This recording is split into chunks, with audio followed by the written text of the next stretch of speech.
l'intention de Dieu? Qui peut comprendre les volontés du Seigneur? Ces deux interrogations, extraites de la première lecture de ce jour, sont peut-être bien les nôtres, après avoir entendu Jésus nous dire « Si quelqu'un vient à moi sans me préférer à son père, sa mère, sa femme, ses enfants, ses frères et sœurs, et même à sa propre vie, il ne peut pas être mon disciple. »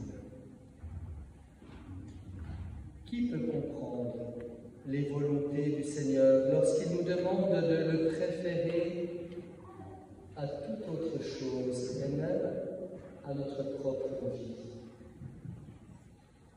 N'est-ce pas choquant d'entendre Jésus parler ainsi? En est-il de son humilité? En quoi est-il plus important que ces liens qui nous ont façonnés et nous font vivre? Pour bien comprendre cette sagesse de Dieu qui, au premier abord, peut nous heurter, nous questionner, il faut toujours se redire que préférer le Christ, c'est s'assurer de pouvoir aimer les autres non pas pour soi-même, mais pour eux-mêmes. Jésus sait que notre amour pour les autres peut vite se transformer en amour pour soi. Jésus sait que nous courons toujours le risque d'aimer les autres non pas vraiment pour eux-mêmes, mais pour soi, en pensant d'abord à ce que les autres peuvent m'apporter à moi. Jésus sait qu'en aimant les autres, nous risquons de les posséder pour nous-mêmes. L'amour de Jésus pour tous est lui tout entier animé de cette sagesse divine. C'est un amour qui ne possède pas, mais qui ouvre à la pleine liberté, à la vie. D'ailleurs, Jésus ne nous oblige pas à être ses disciples. Il dit même que nous devons le choisir non pas sur un coup de tête, mais après une intense réflexion. S'asseoir et réfléchir. Il invite pour cela, oui, à s'asseoir et à bien réfléchir pour prendre conscience de l'essentiel. Le projet de Jésus n'est pas de recruter des sympathisants d'un jour qui seraient sous l'admiration éphémère de ses paroles, de ses actes, de ses miracles. Jésus appelle d'authentiques disciples qui écoutent sa parole, la méditent intensément et la mettent en pratique. Mieux vaut être assis pour entendre cette parole et discerner comment elle ouvre devant nous un véritable projet de vie et d'avenir. Suivre le Christ, devenir son disciple, le préférer à toute autre personne, c'est d'abord se reconnaître aimé de lui d'un amour qui traverse la mort. Suivre le Christ, c'est renoncer à tout ce qui nous appartient pour recevoir ce qui nous appartient avec un regard renouvelé. C'est l'expérience qui est invitée à faire Philémon. Nous l'avons entendu dans la deuxième lecture. Philémon est un converti. Il est devenu chrétien grâce à l'apôtre saint Paul. Philémon est un esclave nommé Onésime.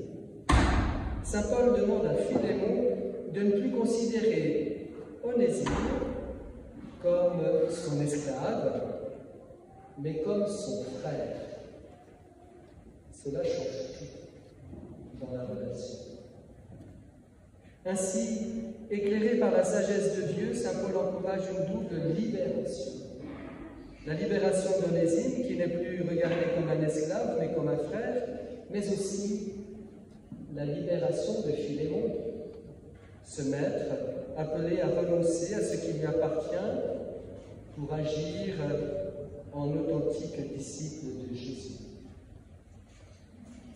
Préférer le Christ à toute autre personne et à toute chose, et même à sa propre vie, c'est emprunter un véritable chemin de liberté. Si nous pouvons préférer le Christ, c'est que ce dernier ne s'est jamais comporté comme un gourou, souhaitant être aimé pour lui-même. Si nous pouvons préférer le Christ, c'est qu'il nous dit que notre amour pour lui est un amour qui libère et qui passe par un amour authentique des autres, nos proches en premier.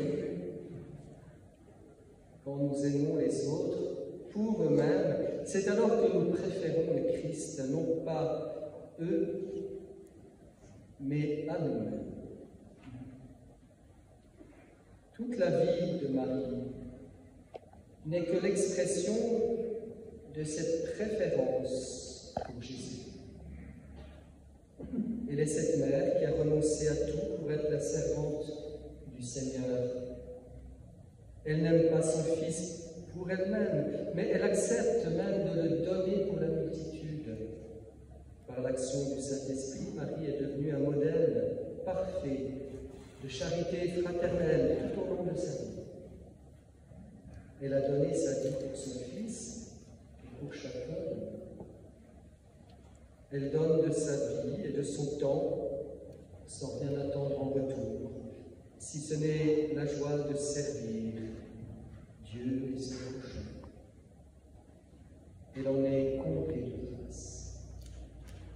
Confions à Marie, confions à Notre-Dame du Chêne cette nouvelle année scolaire qui commence pour les élèves et les professeurs. Confions à Marie la reprise d'un grand nombre de nos activités pastorales.